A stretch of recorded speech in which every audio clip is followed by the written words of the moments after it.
Just playing some brand new music coming down from Carrie Nashe there. It's called Private Party. And we're going to jump into a conversation about a somewhat private-ish party. Well, before we get into the conversation, let me read the quote, right? We have received good advice after extensive consultation about Carnival.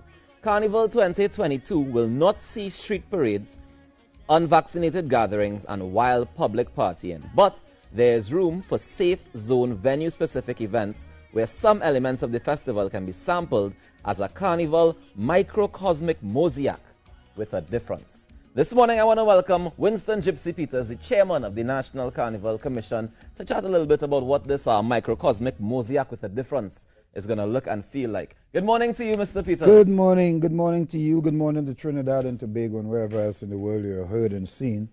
Let me say welcome to the Now Morning Show again. I feel like you're always here. It looks like it. I'm going to take up some residence here. Do you understand? Yeah, all right, so talk to me about the Carnival Safe Zone idea.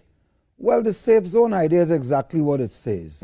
We have been clamoring for something, and we must have something in the country because you cannot shut down your country forever. And this seems to be something that we're going to have to live with for quite a while. And if that is so, then we at the National Carnival Commission, which is what is our duty, we have to find ways to make it happen for the people of Trinidad and Tobago and whoever else our visitors are going to be. The government of Trinidad and Tobago would give the directives as to how it happened. We are going to give the ideas as to what we want to do. And they have all the necessary people in there. As a matter of fact, when I leave here today, we're going to be having a meeting with the Ministry of Health and the CMO and our line minister. And we are working to come up with all the ways that we can have it. The safe zone is going to be exactly what it says. You know, I hear people talking about a lot of things, about craziness, about discrimination, and if you're going to discriminate against one set of the society. Life is a discriminatory thing, regardless if you like it or not. If you have to drive on the road, you're going to have a license to drive. If you don't have a license, you can't drive. Right. If you're going to go into some place and they say there's a criteria, you must pay $20 to go in. If you don't pay $20, you cannot go in. Right. In this case, we are saying we are not telling nobody you have to be vaccinated. We want you to be. But we are not forcing anybody. There's no forced vaccination in Trinidad and Tobago. Your democracy is free and dare to be expressed in whatever way you want to express it. So are the other people who are in charge of whatever it is. And our democracy is that we have in safe zones. And the safe zones are for people who are vaccinated. You are vaccinated, you're going to come in there because the government said this is what you have to do. And common sense says that that's what you have to do as well. Because the science of the whole thing. And I want to tell you, I used to be a person who's an anti-vaxxer, you know. You was an anti-vaxxer? No, well, not really anti-vaxxer. You had doubts? But I had a lot of doubts because I've lived in a country for many years, for 38 years, that live on vaccination. That's what America do. They live on vaccination. I've never had one.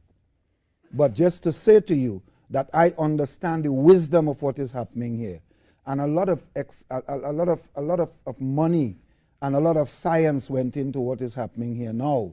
And we have to make sure that we exhibit that kind of responsibility in terms of making sure that it works. I want to backtrack a little bit. Yes. Well, there have been lots of people saying lots of things. One of the things that has been called for by popular promoter Randy Glasgow, he asked for a feasibility study on having Carnival. Has that been done at all? There have been feasibility studies done on Carnival over the years. We have more feasibility studies on Carnival than an encyclopedia. But Carnival in a safe zone, Carnival in a pandemic? Well, nobody could ever have... where would we have had it? No, that's what I'm asking. In the last 2 years, we've been in a pandemic for almost 2 years now. Yeah, but so has there been any of that foresight to say, all right, let's say we're going into Carnival, we want to have Carnival 2022 or a version of Carnival 2022. Is it feasible? Does it make financial sense? It is feasible. You know, not everything, I want to tell you something, not everything in life makes financial sense. Right, so I'm asking, what are the benefits? There are the socio-benefits, the socio-benefits. Yes, you have economic benefits, but the socio-benefits of Carnival cannot be measured by money. Okay, how do we measure them? We measure them by how people react, by what you get from people, by what people do, by the satisfaction that it brings to the people of your country, the satisfaction that people would have long after the carnival is finished, knowing that they have done something that makes them feel good. Because people right now are feeling bottled up. They are. And they need some way to express themselves. And if they don't get that outlet, and there's no better outlet to me in this world than Carnival, because if there was, then all the Carnival that we have, all the countries that we have exported Carnival to in this world would not have had a Trinidad type Carnival. So which says to me that there's no better avenue for you to of expression. And I believe that we can do that, and I believe that that's what we are doing. I'm still curious as to what it would look like. Is it a matter of saying, all right, so we block off this particular area, let's say the stadium, or a velodrome, or wherever the case is, and we have or the savannah party inside of there, the party type things, or is it only shows, or is it? Well, it could be both. It will be both. It will be shows, and it will be. We have had discussions with the promoters. Well, we had discussion with the promoters organization, right? And because we can't have it with every single one of them, naturally. So we have had it with their representative. And they have come up with their own plans and their own things that they want. What we are doing now is to see if those things can be fitted into what we are doing and if it's going to work. And I see some of them working and I see some of them not working. Like you mightn't be able to have the same kind of army fete that you have that we would normally have. Right. But like the Prime Minister said, what we are going to have is a mosaic of a lot of those things. And I am agreeing with that because it's going to show that we can, in fact, have snippets of all of it. It's a smorgasbord, if you may, or a collage of what we may really. What is Carnival to us in Trinidad and Tobago? What is Carnival to the NCC? The Carnival to the NCC and to Trinidad and Tobago is the most important event in terms of tourism. So it's an event, a tourist event. It is a tourism event, and it is also a native event. It is an event that brings the native together, all as artisans of what we are showcasing to the world. Okay. Whether we know it or not, when we play mass, I'm an entertainer. I'm a solo entertainer, right. And I go out there and I entertain solo. What we do for Carnival is entertain collectively, and we bring people to this country because of our entertainment. When you play mass in a band, you encourage other people to come and play from some other part of the world, and they are going to come and play in that band too. You encourage people to come to your country and spend money. You know, you asked just now if we did a feasibility on all of these things, and I want to tell you something. You know, we have a Christian community in Trinidad and Tobago who hate Carnival with a passion. Not just Christians, there are other religions as well. Well, a Christian community, I consider all people who are that kind of people Christians. Right. Regardless of if you want to define them as by their Go ahead. denomination. So the community that hates the Christian community that hates Carnival, and I tell them that they make one of the most significant contributions to Carnival. And which is, as much as they don't like Carnival, when Carnival come, right, they pack up all the people and they go back to the beach, they go camping, they go somewhere else, they hire maxi taxis, some retreat, they hire maxi taxis, they go to the grocery, they buy an enormous amount of food, they do all kind of thing, and then they go down there and they with themselves, they do whatever they're doing, but all the money that they spend is back into the country, and the only thing that causes them to spend it is Carnival, whether they know it or not. So their contribution too is significant. Right. And so that is the significance. So significant is Carnival that it makes people contribute to it without them even knowing that. Without them even knowing. But tell me about the spiritual aspect of Carnival, because you mentioned earlier that, you know, the people feel good. And I know a lot of people who experience Carnival, they don't do it for the tourism aspect of it. They don't do it to try and bring nobody. They do it because they need a personal release. And that's great. And that's what they do. That's part of it. Like I'm saying, it's a mosaic of things. They feel different. Different people do it for different reasons. But I'm asking, how do we capture that aspect of it in the mosaic inside the safe zone? If it is, we have to have. I mean, if we want to be safe inside a pandemic, we're going to have regulations even within a safe zone. I assume we do have it. We looked at it in Miami. I'm saying to you that we don't really have to reinvent the wheel. You know, we only have to put a few new spokes in there. I saw it. I looked at it in Miami. We went there, and we went there for that specific reason, to look at what they were doing, because that's the best example of what can be done in terms of what we were seeing. And we went there and we looked at it, and it happened, and it went well, and they did all the necessary things. Oh, okay, I am a kind of Miami person as well, having lived there for 9 years. Right. And having started that carnival that is there as well. But I mean, can but you what I'm compare the saying, two when I was trying to get in there, I too, having Yeah. known everybody that was there, I too had to go through every single protocol to go in inside. Well, of I there. would imagine so. So once we can establish that, Yeah. and establish that this is what has to happen, and we put the system in place, and we work by the system, because in Trinidad and Tobago we have systems, but we also have partisanism that bypasses them. But we also have challenges with enforcing our systems. And We have challenges with enforcing. well, no system would always stand up Yeah. unless it is enforced. And I'm saying to you that that is not my responsibility.